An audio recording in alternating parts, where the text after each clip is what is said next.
16 কলা পূরণ করলেন জামালপুরের মাদারগঞ্জ উপজেলা জামাতের সাবেক আমির আব্দুল ওয়াহিদ। কি করেছেন তিনি সেটা জানতে চান? আসছি সেখানে।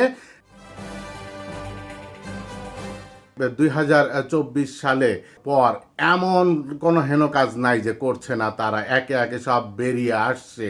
জামাতের এক এমপি তিনি এক কিশোরীকে নিয়ে হোটেলে ধরা খেলেন, সেটা আপনারা জানেন। অন্যদিকে যে পটুয়াখালীতে যুব জামাতের এক নেতা তিনি এক বিধবা মহিলাকে দিনের পর দিন ধর্ষণ করেছেন, তার পেটের সন্তানকে হত্যার অভিযোগও করা হয়েছে।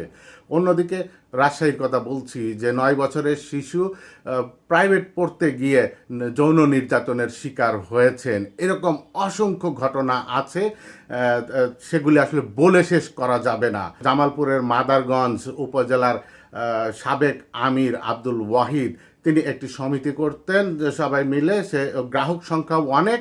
আল আকবা বহুমুখী সমবায় সমিতির গ্রাহকদের 391 কোটি টাকা আত্মসাৎ ও প্রতারণার অভিযোগে করা মামলায় পলাতক আসামি উপজেলা জামায়াতের সাবেক আমির আব্দুল ওয়াহিদকে গ্রেপ্তার করেছে র্যাব এবং আদালতের মাধ্যমে তাকে কারাগারেও পাঠানো হয়।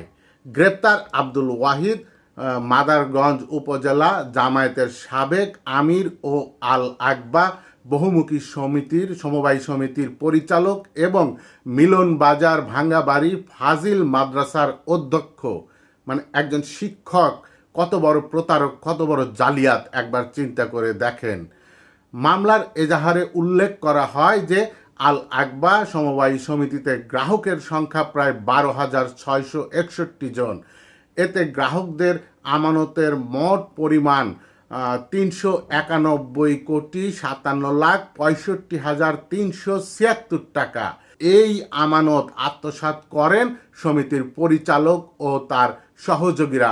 ওই মামলাসহ তার বিরুদ্ধে 8টি মামলা রয়েছে এবং সব মামলায় ওয়ারেন্টভুক্ত আসামি। 5 মে জামায়াত ইসলামী মাদারগঞ্জ উপজেলার সাবেক এই আমিরকে দল থেকে স্থায়ীভাবেও বহিষ্কার করে। মানে যখন ধরা পড়ে তখন বহিষ্কার, বা তার আগে এই যে এত ওয়াজ নসিহতের কথা বলে, সেই সব কথা মানে এই কান দিয়ে বলে ওই কান দিয়ে বের হয়ে যায়। ওগুলি সব বলার কথা শুধু বলে, কিন্তু কোনো কিছুই মানে না। এই হচ্ছে যে এই স্বাধীনতা বিরোধী দলটির কর্মকাণ্ড।